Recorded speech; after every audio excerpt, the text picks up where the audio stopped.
So, you want to get better at survival games. I mean, you clicked on the video, so I guess that's what you were thinking, but whatever. I've boiled this down to 5 easy steps that you can implement into your game to start getting more victories. Now, with that being said, let's get on with the video.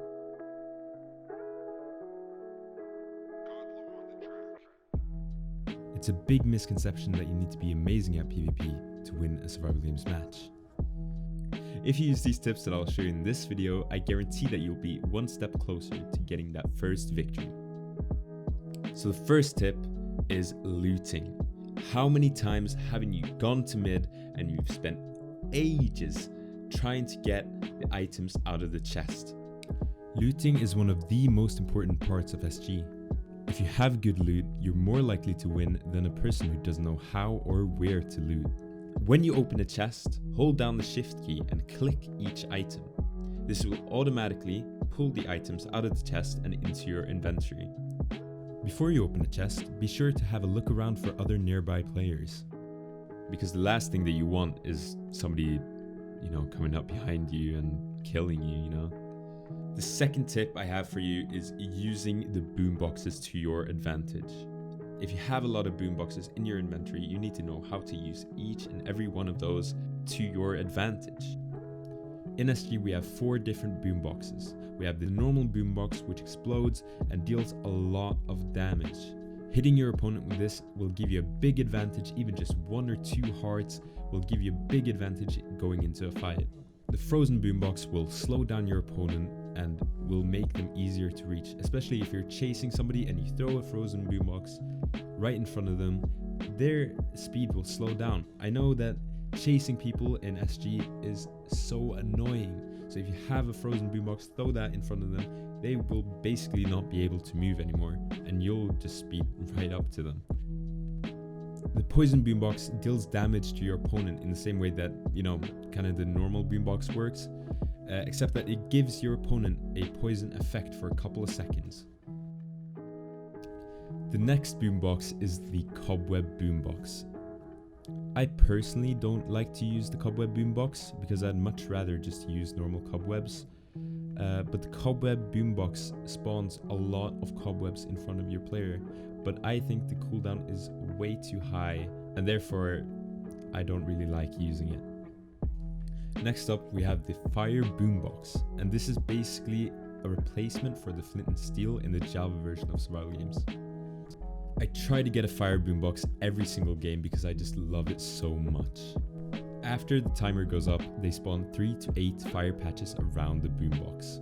This is great for just surprising players and also just running into a fight. In my experience, they take about 2 or 2.5 hearts of damage after you've set them on fire. The amount of damage they take obviously depends on how far away they are from the boombox when it explodes. The third tip I have for you is inventory management and hotkeys. Having your items in certain slots means that you can use hotkeys to reach them a lot quicker. In SG, you need to be ready for anything, so setting up your hotkeys is vital. I'll show you my hotkeys and my inventory setup so you can get some inspiration. So here's my inventory setup. I have OCD, so it's pretty neat and tidy, and it has to be the same every single game. This is all based on personal preference though, so you don't need to have it exactly like mine, but I do recommend you have some sort of system in place. And here are my settings. I have 2 buttons on the side of my mouse, which is button 6 and button 5. Button 6 connects to my sword and button 5 connects to my snowballs. Button 3 is my mouse wheel, which I just press down, and that connects to my cobwebs. Again, you don't need to have it exactly like mine, but I do recommend that you change up your hotkeys to reach your items faster. The next tip I have for you is learning routes. When you play SG, where do you run after you've gone to mid? Back in the old days of SG, everyone used to know where to go right after they went to mid. Players these days just wander around looking for chests with the hopes of getting lucky. Chests in SG come in 2 different tiers, tier 1 and tier 2. You can recognize the tier 2 chest by the items in it or just looking at it. Tier 2 chests are actually ender chests. You can find these chests at mid, but you can also find these chests at certain points in all the maps. I'll have a whole different video showing you the best routes for each map, so if you'd like to see that video, go ahead and leave a like, subscribe, and comment down below which map you want me to cover. The last tip I have for you is to play a lot of games. If you want to get good, you have to start practicing more. Practice your PvP, practice your looting skills, and get familiar with every map the Hive has to offer. Combined on Java and Bedrock, I've played around 5,000 games. This is in the span of 8 years. I've had a lot of breaks, I've quit the game a couple of times, but I've always come back to SG. That's it for this video. I know it's kind of shorter than usual, but I feel like I got my points across, and I really hope you learned something new.